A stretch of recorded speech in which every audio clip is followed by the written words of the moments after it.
just to, if you allow me, Honourable Speaker, on the question of medical tourism, yes. You've dwelt much on the aspect of expatriates coming into the country. India is one of the countries that receives the most number of patients who go to live there, stay in their hotels, use their... So it's a big beneficiary of medical tourism.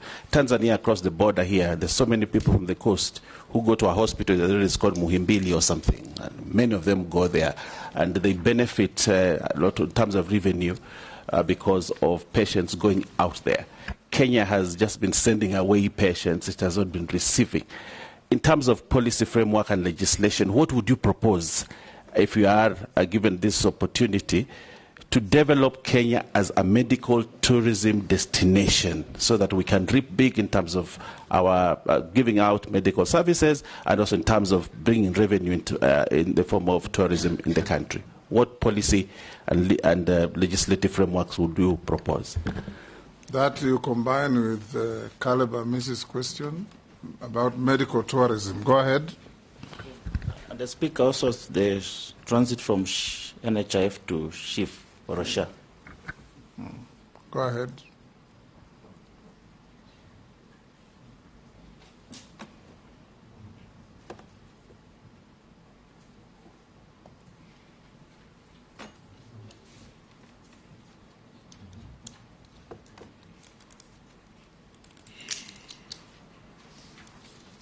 Yes, Deborah, go ahead.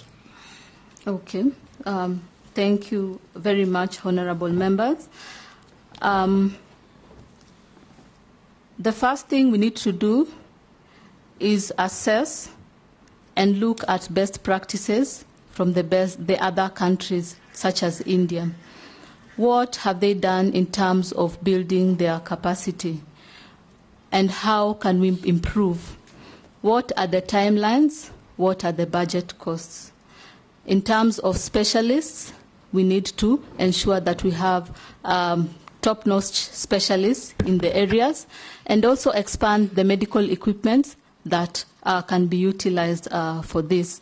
And again, the infrastructure, the logistics, among other aspects that are involved.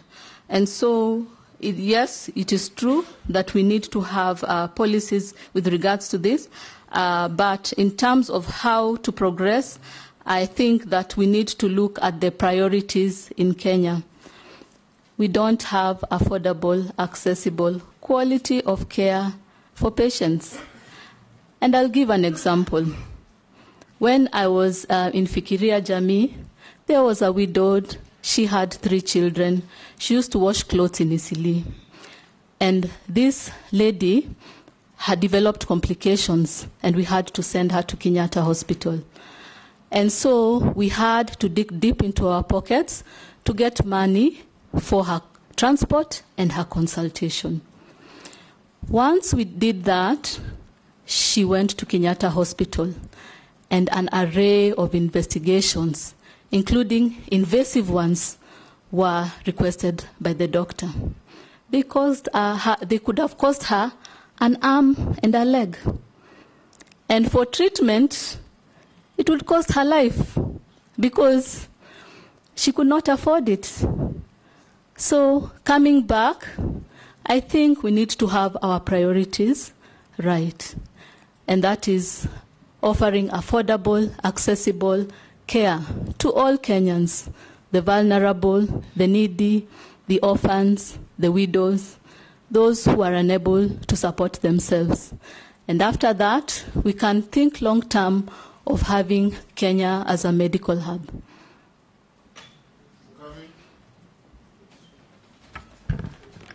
Thank you, Honorable Speaker.